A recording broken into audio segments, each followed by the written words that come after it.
আমার নাম সোমনাথ দাস। আমি আপনাদের আজকে খুব সিম্পল একটা কাগজ দিয়ে কী করে ফুল বানাতে হয় আমি দেখাবো। আমি আর্ট অ্যান্ড ক্রাফট করতে খুব ভালোবাসি। আমার একটা নেশা বলতে পারেন। আমার জীবনের সাথে রং আর তুলি মিশে আছে। এখন দেখুন, আমি তো এটা মানে প্রফেশনাল নিতে চেয়েছিলাম, কিন্তু আমার এটা এত নেশা যে আমি করতে ভালোবাসি। আমি অনেককে প্রজেক্ট করে দিই, অনেক বাচ্চাদের তারা ফার্স্ট হয়। আমাকে এসে যখন বলে, আমার টাকা পয়সার চেয়েও মনে হয় যে এই যে বলছে তারা ফার্স্ট হয়েছে প্রজেক্টে, আমার মনে হয় আমি অনেক কিছু পেয়ে গেলাম। তা যাই হোক, বেশি কথা বাড়াবো না। আমি আপনাদের যদি কোনো দিন প্রজেক্টের দরকার হয়, আমি 3D মডেলিং করতে পারি, এমনকি বিভিন্ন ঠাকুর দেবতার মডেল বানাতে পারি, তারপরে বুটিক্স করতে পারি, পাঞ্জাবির ওপর বাচ্চাদের ফ্রক করতে পারি, তত্ত্ব সাজাতে পারি, এনিথিং। আপনাদের যদি কোনো দিন দরকার হয়, তাহলে টাকা পয়সার কথা ভাববেন না যে হ্যাঁ আমি খুব বেশি পয়সা নিয়ে নিচ্ছি, তা ভাববেন না। না ভেবে নিঃসংকোচে আমাকে বলবেন। এই হচ্ছে আপনাদের কাছে রিকোয়েস্ট। যাকে আমি বেশি কথা বাড়াবো না। আমি এখন আপনাদের একটা জিনিস করে দেখাচ্ছি। সেটা হচ্ছে কাগজ দিয়ে কী করে খুব সংক্ষেপে, আপনাদের বাড়িতে বাচ্চা কাচ্চা থাকলে কিংবা আপনার বড়রাও এটা ট্রাই করতে পারেন। দেখবেন মনটাও ভালো লাগবে। ফুল মানুষের জীবনকে, ফুল একটা পবিত্র জিনিস। সেই জিনিসটা হাতে নিলেও মানে পুজোর উপসর্গ হিসেবে নিলেও ভালো লাগে, ঠাকুরকে দিলেও ভালো লাগে। সেটা মানে ফুল, গাছের ফুল। কিন্তু আমি একটা আপনাদের পেপার দিয়ে একটা ফুল বানিয়ে দেখাচ্ছি, সেটাও দেখবেন ভালো লাগবে। আমি স্টার্ট করি। আমি একটা এরকম 4x4 সাইজের একটা কাগজ নিলাম। সেই কাগজটাকে এইভাবে মুড়ব। প্রথমে এই ভাঁজ করব। খুব সিম্পল। আপনারা দেখতে থাকুন, দেখবেন সবাই পারবেন। এই ভাঁজ করলাম, জাস্ট দুখানা ভাঁজে একটা ফুল হয়ে যাবে। তারপর এই ভাঁজটাকে ঠিক আবার এইভাবে মুড়ব। ঠিক এইভাবে কোনাকুনি করে, না কোনাকুনি না, লম্বালম্বিভাবে ছোটো করে মুড়লাম। তারপর এই ভাঁজটাকে, এই যে দুখানা কোনা দেখছেন, এই একটা কোনা, এই একটা কোনা, ঠিক এই দুভাবে কোনাকুনি করে মুড়ে দেবো।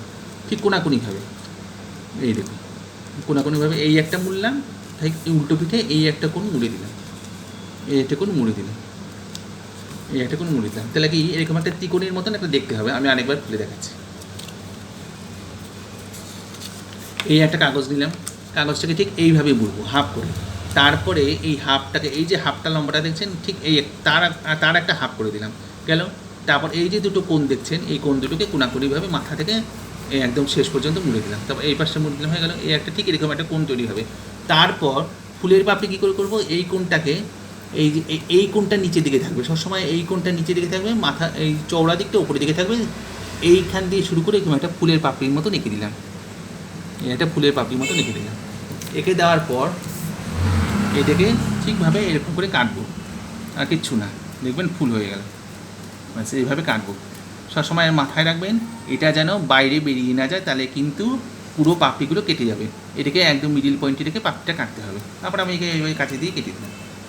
ব্যাস এবার খুলে দিন, দেখবেন আপনার ফুল তৈরি হয়ে গেছে।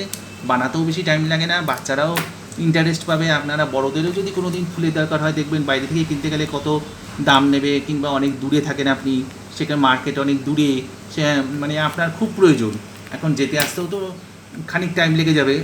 সেই প্রয়োজনটা আপনি বাড়িতে বসে মিটিয়ে ফেলতে পারবেন। দেখুন আমি আস্তে আস্তে খুলছি, দেখুন ফুল হয়ে গেল, ঠিক আছে, ফুল হয়ে গেল। এইবার এই ফুলটাকে মানে ফুলের মতন করতে হবে তো, তাই এই দেখুন একটা পাপড়ি শুধু কাটবেন, আর কিচ্ছু না। একটা পাপড়ি কাটবেন কোনাকুনিভাবে, পুরো কেটে ফেলবেন। কাটলেন, এটা কেটে ফেললাম। তারপরে আমি একটুখানি হোয়াইট গ্লু লাগিয়ে দেবো। একটা এই যে এই পাপড়িটার মধ্যে পুরোপুরি হোয়াইট গ্লু লাগিয়ে দেবো। এই যে পুরোপুরি হোয়াইট গ্লু একটা পাপড়ির মধ্যে লাগালাম, তারপর ভালো করে স্ম্যাশ করে দিলাম। একটা পাপড়ির সাথে আর একটা পাপড়ি জুড়ে দিলাম। এই একটা পাপড়িতে হোয়াইট গ্লু লাগালাম, আর এই কোনো এই পাপড়িটা নিয়ে এরকম করে আমি জুড়ে দিলাম। ব্যাস ফুল হয়ে গেল। কত ইজিতে একটা ফুল বানানো যায়, আপনার মানে বাজেটের মধ্যেও হয়। মানে জাস্ট একটা A4 সাইজের যদি পেপার কেনেন, সেখানে 5খানা ফুল আপনি বানাতে পারবেন। তারপর এই পাপড়িগুলোকে আমি এই যে সিজার দেখছেন, এটাকে দিয়ে জাস্ট এরকম করে মুড়িয়ে দেবো। ব্যাস আর কিচ্ছু না। আপনার প্রয়োজনেও মিটবে, বাচ্চারাও ভালোবাসবে। দেখবেন কোথাও যদি সরস্বতী পুজো, দুর্গা পুজো, কত পুজোই তো ঘরে হয়, লক্ষ্মী পুজো, সেখানে যদি কাপড়ের মধ্যে যদি বড় বড় করে, আমি ছোট করে করলাম একটু মিডিয়াম, বড় করেও করা যায়, একটু পাতা লাগিয়ে দিলে নিচ দিয়ে সবুজ রঙের কেটে, দেখবেন সুন্দর লাগবে দেখতে।